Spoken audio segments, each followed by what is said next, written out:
নবী সাল্লাল্লাহু আলাইহি ওয়াসাল্লাম বলেছেন যে এই দোয়া পরে যদি কেউ সকালে পড়ে রাত্রের আগে মারা যায় জান্নাতে চলে যাবে ইনশাআল্লাহ।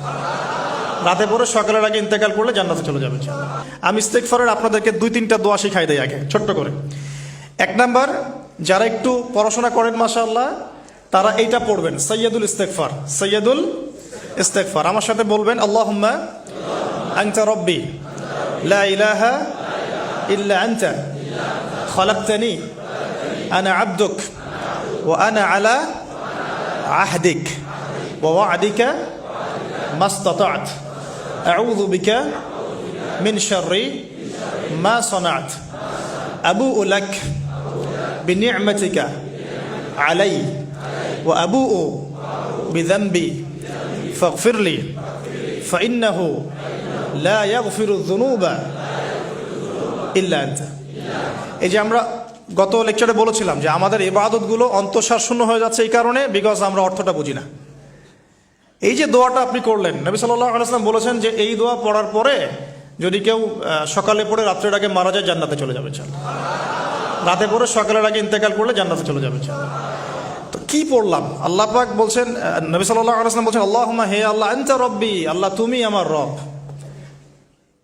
খালাকতানি তুমি আমাকে সৃষ্টি করেছো, আনা আবদুক আমি তোমার বান্দা, ওয়া আনা আলা আহদিকা আমি তোমার সাথে যে অঙ্গীকার করেছি এর উপরে আছি, মাস্তাতা থাকার চেষ্টা করছি, আমি সাধ্যমতো থাকার চেষ্টা করছি। আবু'ু লাকা বিনি'মাতিকা আলাই আমার উপরে আমার যে উপরে তুমি যে নিয়ামত দিয়েছো আল্লাহ এগুলো আমি স্বীকার করছি। হে আল্লাহ তুমি আমার উপর যত নিয়ামত দিয়েছো আমি স্বীকার করছি। ওয়া আবু'ু বিযানবি আমার যত গুনাহ আল্লাহ সব স্বীকার করছি। এইভাবে যদি বান্দা আল্লাহর কাছে দোয়া করে আল্লাহ মাফ করবেন না? সুবহানাল্লাহ। ফাগফিরলি আল্লাহ আপনি আমাকে মাফ করুন, ফাইন্নাহু লা ইয়াগফিরু যুনুবা ইল্লা আনতা কারণ আপনি ছাড়া যুনুব কেউ ক্ষমা করতে পারেন। ব্যাস এইভাবে বুঝে এটা যদি না পড়েন অ্যাটলিস্ট এতটুকু, আস্তাগফিরুল্লাহাল্লাযী লা ইলাহা ইল্লা হুয়াল হাইয়ুল কাইয়্যুম ওয়া আতুবু ইলাইহি, এইটুকু। আর এটাও যদি না পড়েন, না পড়াটা একটু লজ্জার যদিও বা, তাও যদি না পড়েন তাহলে বলবেন আস্তাগফিরুল্লাহ ওয়া আতুবু ইলাইহি, আস্তাগফিরুল্লাহ ওয়া আতুবু ইলাইহি। আসুন তাহলে আমরা কাজগুলো পেয়ে গেলাম। এখন আসুন আমরা কেন রোজা রাখছি। নবী করিম সাল্লাল্লাহু আলাইহি ওয়াসাল্লাম এখানে উদ্দেশ্যটা বলছেন। এই দিনে কি করা হয়েছে?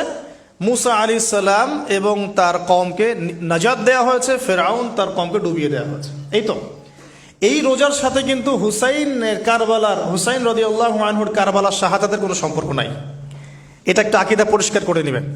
হুসাইন রাদিয়াল্লাহু আনহুর কারবালার ঘটনা হয়েছে নবী সাল্লাল্লাহু আলাইহি ওয়াসাল্লামের ইন্তেকালের 60 বছর পরে। শরীয়ত ক্লোজ হয়ে গেছে না নবী সাল্লাল্লাহু আলাইহি ওয়াসাল্লাম ইন্তেকালের সাথে সাথে, নাকি আরো শরীয়ত আসবে? তো শরীয়তের কোনো নতুন বিধান কি এরপরেও চালু করা যাবে? এই দিনে অনেক ঘটনা ঘটেছে। এই ঘটনাগুলোর সম্পর্কে কিছু দুর্বল বর্ণনা আছে বিধায় আমি বলছি না পাবলিকলি। বলা হচ্ছে এই দিনে নূহ আলাইহিস সালামের কিস্তি, ওই যে কিস্তি প্লাবনে ভেসে ভেসে এই দিনে জুদি পাহাড়ে এসে নোঙর পড়েছে। এরকম অনেক ঘটনা। এই দিনে মুসা আলাইহিস সালামকে নাজাত দেওয়া হয়েছে, এই দিনে ফেরাউনকে ডুবিয়ে দেওয়া হয়েছে, এরকম অনেক ঘটনা আছে। কিন্তু এই দিনে রোজা রাখার উদ্দেশ্য হচ্ছে এই নাজাতে মুসা। এইটা হুসাইন রাদিয়াল্লাহু আনহুর শাহাদাতের কষ্টে রাখছি না আমরা, ওইটা আমাদের জন্য আরেকটা জায়গা। ওই জায়গাটা নিয়ে যে হুসাইন রাদিয়াল্লাহু আনহুর শাহাদাত, ওইটা থেকে শিক্ষাটা আমার কি? এই ঘটনাটা এই 10 মুহররমে ঘটে গেছে। এটা আল্লাহ পাকের তাকদিরে ছিল, এই দিনেই ঘটনাটা ঘটে গেছে। এই ঘটনা ঘটার আগেই নবী সাল্লাল্লাহু আলাইহি ওয়াসাল্লাম রোজা রাখতেন। এমন না যে এই ঘটনা ঘটার পরে সাহাবীরা রোজা রাখা শুরু করেছেন, ব্যাপারটা কি তাই না। মূল জিনিসটা বুঝি, তারপর হুসাইন রাদিয়াল্লাহু আনহুর শাহাদাতের দিকে যাবো ইনশাআল্লাহ। আমরা দোয়া করি আল্লাহ পাক আমাদের সবাইকে হুসাইন রাদিয়াল্লাহু আনহুর মতো সাহস, কারেজ দান করুন, তাদের মতো বীরত্বপূর্ণ ঈমান দান করুন, এবং জুলুমের বিরুদ্ধে তার মতো দাঁড়িয়ে যাওয়ার মানসিকতা দান করুন। আল্লাহ পাক সারা দুনিয়া থেকে ইয়াজিদদেরকে ধ্বংস করুন, এবং রাসূল সাল্লাল্লাহু আলাইহি ওয়াসাল্লামের কলিজার টুকরা নাতি হুসাইন রাদিয়াল্লাহু আনহুকে আল্লাহ পাক জান্নাতের উচ্চ মর্যাদা দান করুন। তো এখানে দেখুন মুসা আলাইহিস সালামের নাজাতের সাথে আশুরার ঘটনা জড়িত। আর একটা কথা আমি বলে দেই, মুসা আলাইহিস সালাম, তার কওম, ফেরাউন এবং শেষ জামানা দাজ্জাল, জেরুজালেম, ইহুদি, এদের সবার সাথে একটা যোগসূত্র আছে। একটু বোঝার চেষ্টা করবেন। আবার বলছি, রোজাটা রাখছি আমরা আশুরার স্মৃতিতে, ওই স্মরণে। এই আশুরার দিন এর ঘটনা মুসা আলাইহিস সালামের কওম, ফেরাউন, বনু ইসরাইল, এখনকার জেরুজালেম, জিউসদের উত্থান, শেষ জামানা, এই প্রত্যেকটা বিষয় কানেক্টেড আছে। আমি জানি না কিভাবে আমি শব্দ নিয়ে আপনাদেরকে বোঝাবো। কারণ আমি এখনগুলো লেকচারগুলোতে বলি যে আমি লাস্ট 3-4 বছর থেকে একটা প্রবলেম ফেস করছি।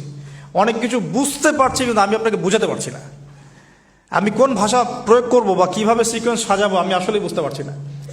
বিশ্বাস করেন, এগুলো শুধু বাইরের কথা বললাম, ভিতরে এমন অনেক কথা আছে যার 30 থেকে 40% আমি বলতে পারছি, বাকি 60% কথা আমি বলতে পারছি না।